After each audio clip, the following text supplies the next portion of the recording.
The whole rookie class brought a lot of viewers, but let's be so for real. If we're talking about making a mark, if we're talking about which rookie is really doing the do, it's Angel, bruh. I can't believe Caitlin Clark was robbed of a unanimous Rookie of the Year win.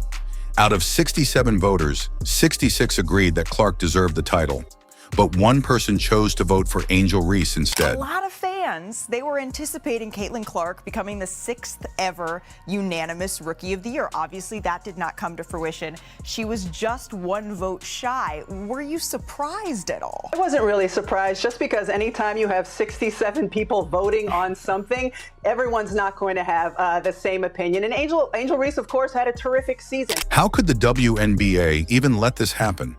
How can 66 people be in agreement, and then one person suddenly vote for Angel Reese out of nowhere? Who's the best player in the country? To the media or me? As you see it. I feel like I'm the best player in the country. The WNBA just put the icing on the cake, fully exposing their agenda against Caitlin Clark by refusing to announce her as the unanimous Rookie of the Year. Is Caitlin Clark in the room? She sure is. Yeah. Caitlin, it feels like just yesterday when I called your name to the stage as the #1 pick in this year's draft. You held the Indiana Fever jersey for the first time, and what a record-breaking season for you and the entire team, full of outstanding performances. And I know all of you had hard work and dedication, and it's paid off with your playoffs, etc. But and I know the best is yet to come. So, congratulations, Caitlin. You are the 2024 Kia WNBA Rookie of the Year.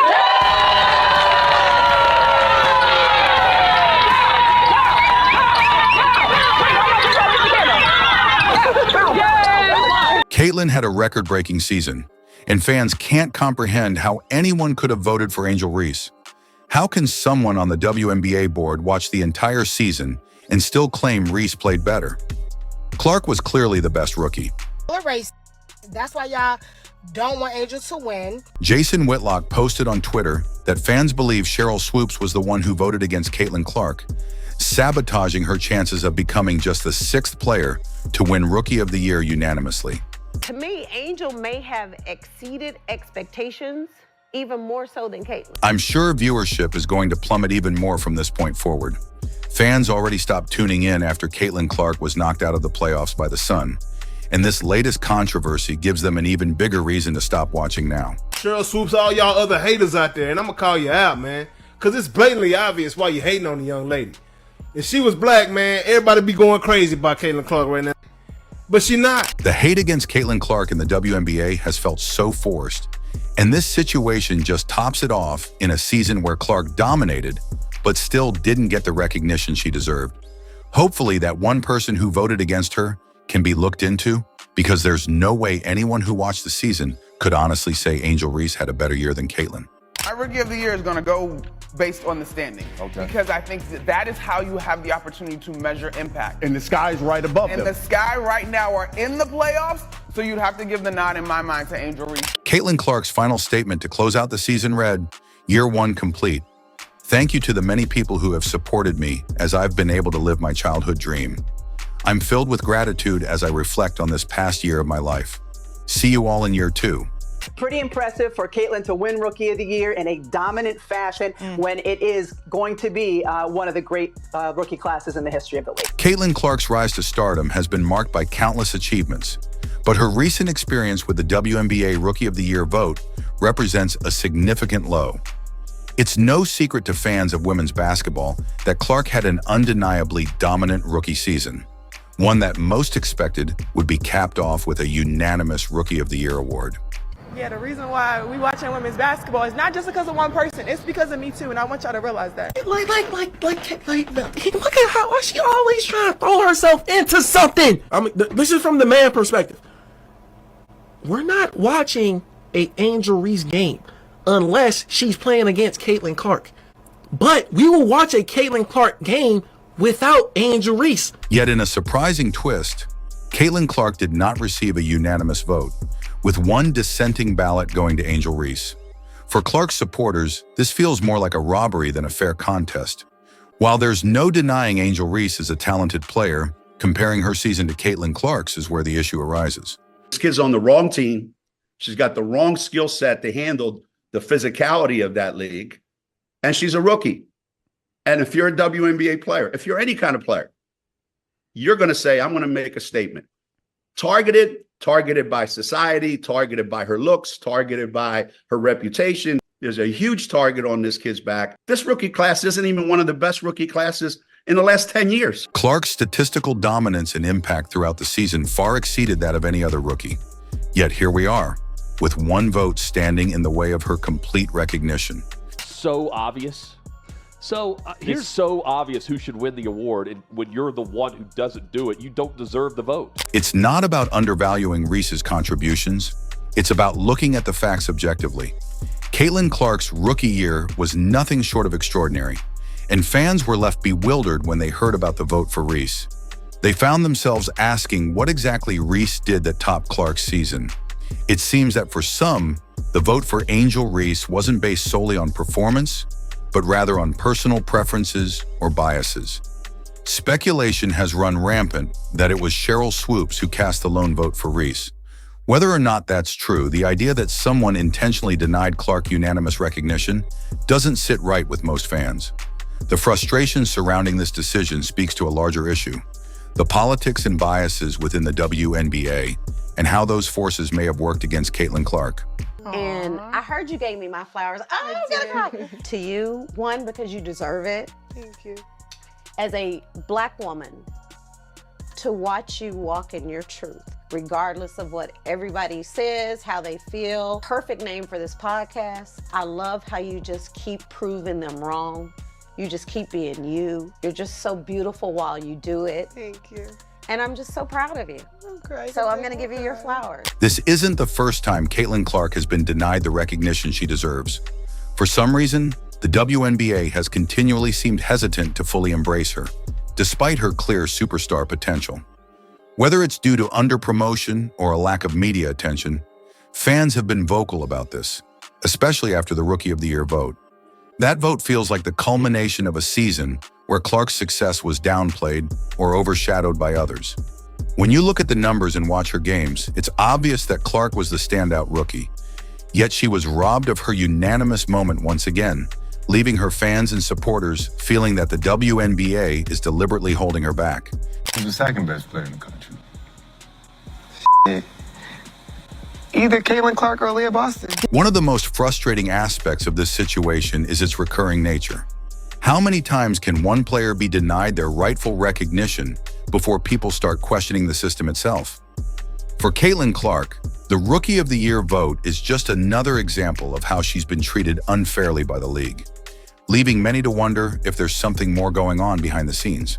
For any rookie, winning the Rookie of the Year award is a monumental achievement, but to win it unanimously, that's something truly special. So if I am Rookie of the Year, God, thank you. If I'm not, back to the drawing board, and I just want to win. Caitlin Clark was on the verge of making history with a unanimous vote, and that recognition would have been a testament to her outstanding season. Instead, one vote has stripped her of that moment, and the implications of that decision extend far beyond just an award. I'm going to point out the obvious and ask the question for you. Who was the one person that did not vote for Caitlin Clark for Rookie of the Year? Whoever that person was needs to be investigated, because they are basically saying that there's another rookie who had a better season than Caitlin Clark. If you didn't vote for Caitlin Clark, who did you vote for? And obviously it'll be one of the other 4 members of the All-Rookie First Team, like Rakia Jackson, Angel Reese, Camila Cardoso, or Leonie Fobich. So who was it? They voted for Angel Reese. For Caitlin Clark herself, this must be a bitter pill to swallow. She did everything right, played at an elite level, broke records, and helped elevate the game of women's basketball.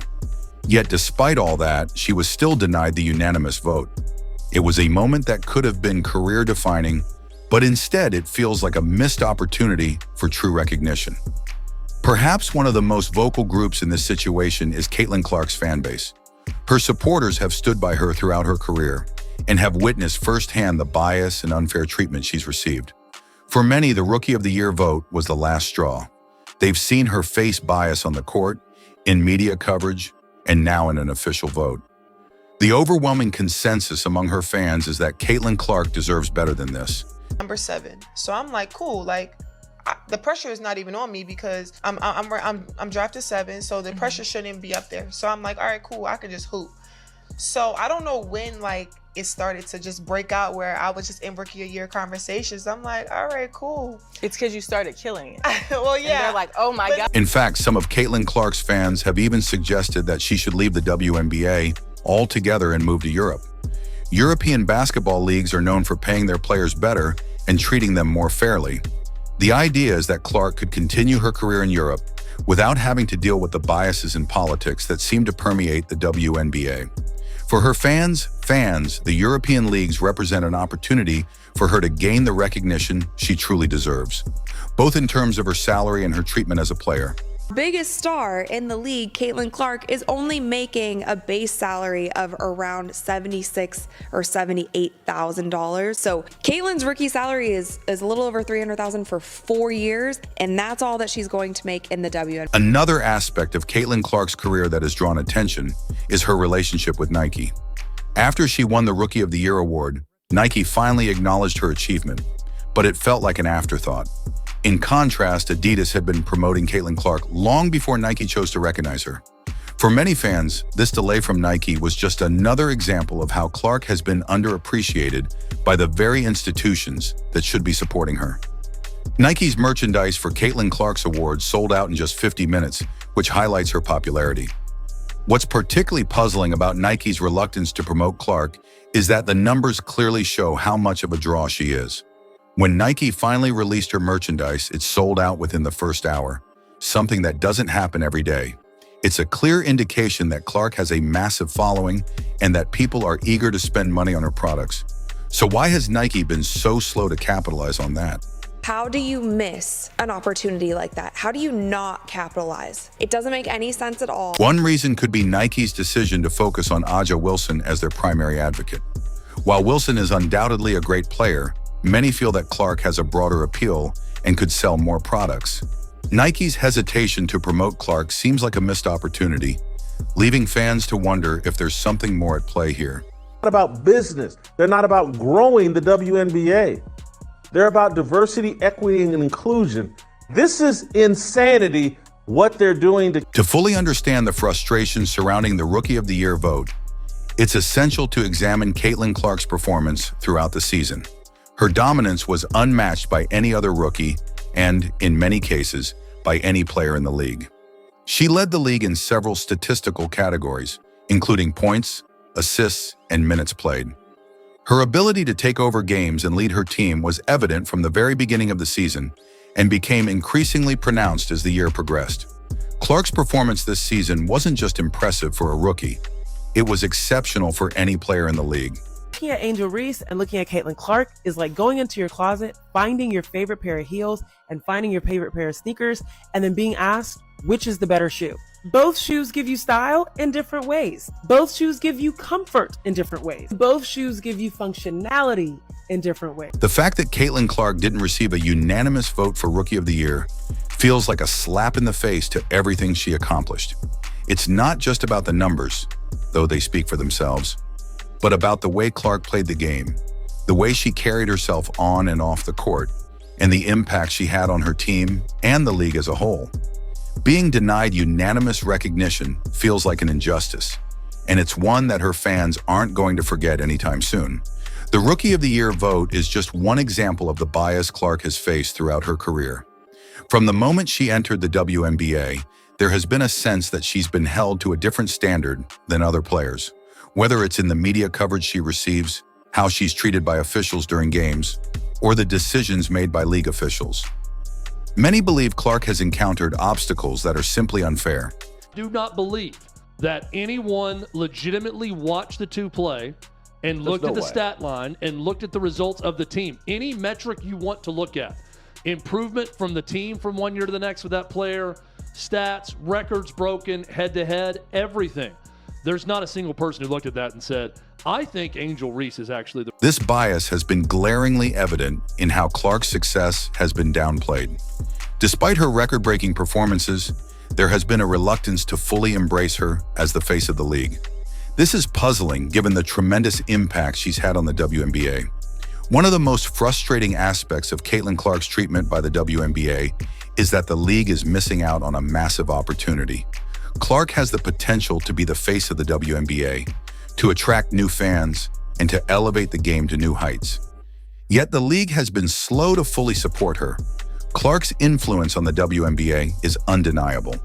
Her games are must-watch events, and she has a dedicated fan base that follows her every move. When Clark plays, people tune in.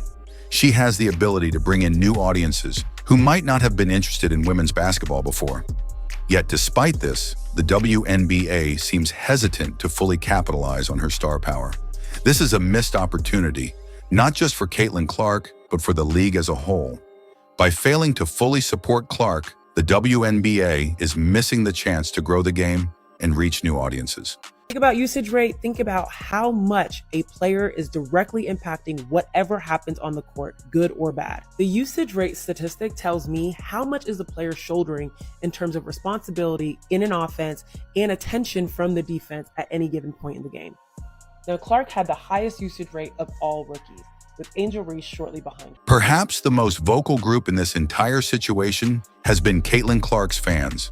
They've watched as she has been denied the recognition she deserves time and time again, and the Rookie of the Year vote was the final straw. The frustration stems from the fact that there was no legitimate reason for Clark not to receive a unanimous vote. She was the best rookie in the league by a wide margin, and her performance throughout the season was unmatched. So when the news broke that one person had voted for Angel Reese, fans were left wondering what the motivation behind that vote was. Somebody got to find out who did it. Because I just want to know. I want to know the reason why, or what it is that made you vote for Angel Reese when all these other folks voted for Caitlin. There's no doubt that Caitlin Clark has the talent and star power to succeed wherever she goes.